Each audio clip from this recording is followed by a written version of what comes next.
प्रधानमंत्री नरेंद्र मोदी हर मौके पर उत्तर प्रदेश में कानून व्यवस्था को लेकर योगी आदित्यनाथ की सरकार की पीठ थपथपाते नजर आते हैं। उन्होंने सीतापुर में रैली करते हुए कहा कि बीजेपी सरकार का मतलब है दंगा राज और गुंडा राज से मुक्ति। यूपी में भाजपा सरकार होने का मतलब है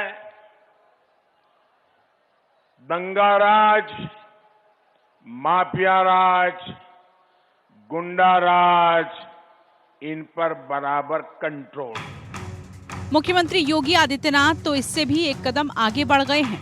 उन्होंने एक रैली में कहा था कि जो विकास में बाधक हैं, उनके लिए बुलडोजर तैयार हैं। भारतीय जनता पार्टी भाइयों बहनों, एक हाथ में विकास की छड़ी और दूसरे हाथ पे बुलडोजर का स्टीयरिंग, ये दोनों साथ साथ चल रहे हैं, तब प्रदेश विकास पर तेजी के साथ आगे बढ़ रहा है। केंद्रीय गृह मंत्री अमित शाह भी इसी तरह का दावा करते हैं। पूरे उत्तर प्रदेश में 3 बड़े नाम थे। एक बड़ा नाम था आजम खान का, था या नहीं था? बड़ा दबदबा था या नहीं था? अब बताओ आजम खान कहां है? जोर से बोलो, कहां है? दूसरा नाम था अतीक अहमद का। अतीक अहमद कहां है? जोर से बोलो, कहां है? और तीसरा नाम था मुख्तार अंसारी का, कहां है? जाहिर है कि बीजेपी समाजवादी पार्टी पर माफिया और गुंडों को संरक्षण देने का आरोप लगा रही है। अखिलेश यादव ने इन आरोपों का जवाब देते हुए औरैया की रैली में जनता को साफ कह दिया कि जो कानून व्यवस्था बिगाड़ना चाहता है वो समाजवादी पार्टी को वोट नहीं दे। ये लोग जो कह रहे हैं कि गुंडा, अपराधी, माफिया, जरा ढंग से देखो कौन लोग अपराधी दिखते हैं, कौन लोग माफिया दिखते हैं। माफिया लोग वो हैं जो माफिया को क्रिकेट खेलने का मौका देते हैं। समाजवादी लोग कभी इस तरह का काम नहीं करते हैं। और मैंने पहले भी कहा और फिर कहता हूं, जिन्हें कानून तोड़ना है, कानून से नहीं चलना है, वो समाजवादी पार्टी को वोट न दें। कांग्रेस महासचिव भी लगातार प्रदेश में कानून व्यवस्था को मुद्दा बना रही हैं। महिलाओं की सुरक्षा को लेकर कानपुर में प्रियंका गांधी ने बड़ी जज्बाती तकरीर दी। मैंने देखा एक महिला रो रही है, मैं उसके पास गई।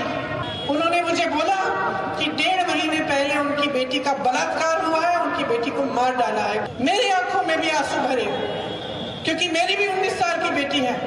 इस तरह से बार बार मैं इतनी माँ से मिली हूँ जिनकी बेटियों के साथ ये हो रहा है, और हर माँ मुझे कहती है कि ये सरकार मुझे मदद नहीं कर रही है। दीदी मुझे न्याय नहीं मिलेगा, मेरे लिए न्याय के लिए लड़ो दीदी, कोई नहीं सुन रहा है मेरी बात। मायावती भी कानून व्यवस्था को लेकर योगी सरकार को लगातार घेरती नजर आती हैं।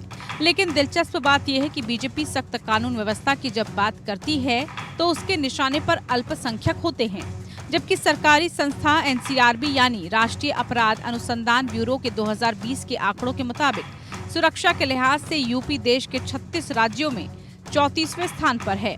वहीं पुलिस में दर्ज कुल आपराधिक रिपोर्ट के मामलों में यूपी देश में 3रे नंबर पर है। साथ ही दंगा मुक्त राज का दावा भी खोखला साबित हो चुका है। 2017 में योगी सरकार बनने के बाद से अब तक 195 सांप्रदायिक घटनाएं रिकॉर्ड की गई हैं। पिछली सरकारों के मुकाबले दंगों के आंकड़ों में गिरावट जरूर आई है, लेकिन 2019-20 के दौरान 7.2% की बढ़ोतरी देखी गई है। वहीं लखीमपुर खीरी हिंसा मामले के आरोपी और केंद्रीय गृह राज्य मंत्री अजय मिश्रा के बेटे आशीष मिश्रा उर्फ मोनू को मिली जमानत को लेकर भी राज्य सरकार पर ढंग से पैरवी न करने का आरोप लगाया जा रहा है। बताओ, जीप से कुचलने वाले को जेल से बाहर आ गया कि नहीं आ गया? बताओ, इन पे मुकदमे भैंस के, इन्हें जेल में रहना पड़ रहा है। मुकदमे किताब चोरी के हैं, इन्हें जेल में रहना पड़ रहा है। और जिनको आपने टीवी पर देखा, आज भी वीडियो है कि जीप सर किसानों को कुचल दिया, वो बताओ जेल से बाहर हैं। यही न्यू इंडिया है। इनके मंत्री के पुत्र ने 6 किसानों को कुचला, क्या उसने अपना इस्तीफा दिया? हमारे प्रधानमंत्री जी बहुत नेक हैं, सब कहते हैं बहुत अच्छे हैं, बहुत नेक हैं, तो उन्होंने इस्तीफा क्यों नहीं मांगा? इस्तीफा क्यों नहीं मांगा अपने मंत्री से? क्या देश के प्रति कोई नैतिक जिम्मेदारी नहीं थी उनकी? आज उस लड़के को जमानत मिली है, थोड़े ही दिनों में खुल के घूमेगा फिर से। लेकिन सवाल इससे भी बड़ा है, कोई भी राजनीतिक दल अपराधियों से मुक्त नहीं है। एसोसिएशन ऑफ डेमोक्रेटिक रिफॉर्म्स नाम की संस्था के आंकड़ों के मुताबिक यूपी के तीसरे चरण के चुनाव में किस्मत आजमा रहे हर 5वां उम्मीदवार पर दाग लगे हैं। यानी इस दौर में चुनाव लड़ रहे 623 प्रत्याशियों में 135 पर आपराधिक मामले दर्ज हैं, यानी 22% उम्मीदवार दागी हैं। इनमें से 103 यानी 14% तो ऐसे हैं जिन पर गंभीर धाराओं के तहत मुकदमे चल रहे हैं। वहीं अगर पार्टियों के हिसाब से देखें तो समाजवादी पार्टी के 59% प्रत्याशियों पर आपराधिक मामले चल रहे हैं। इनमें से 36 पर संगीन आरोपों के मुकदमे हैं। बीजेपी भी थोड़ा ही पीछे है। बीजेपी के 46% प्रत्याशियों पर मुकदमे हैं और संगीन अपराध के मामलों में समाजवादी पार्टी से बराबर की होड़ में है। बीजेपी के भी 36 प्रत्याशियों पर संगीन धाराओं में मुकदमे दर्ज हैं।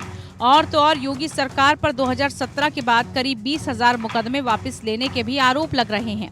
तो बहुत से संगीन मामलों में भी राजनीतिक दबाव के चलते मुकदमे दर्ज न करने के भी आरोप है। ऐसे में कुर्सी पाने के लिए अपराधियों के राजनीतिकरण और राजनीति का अपराधीकरण जारी रहेगा। तब तक आम आदमी को इंसाफ पाने की उम्मीद करना बेकार है। सख्त प्रशासन के नाम पर एनकाउंटरों की सियासत हिंदू वोटों के ध्रुवीकरण के लिए की जा रही है। ऐसे में सख्त के बजाय स्वच्छ प्रशासन और ईमानदार कानून व्यवस्था की जरूरत है।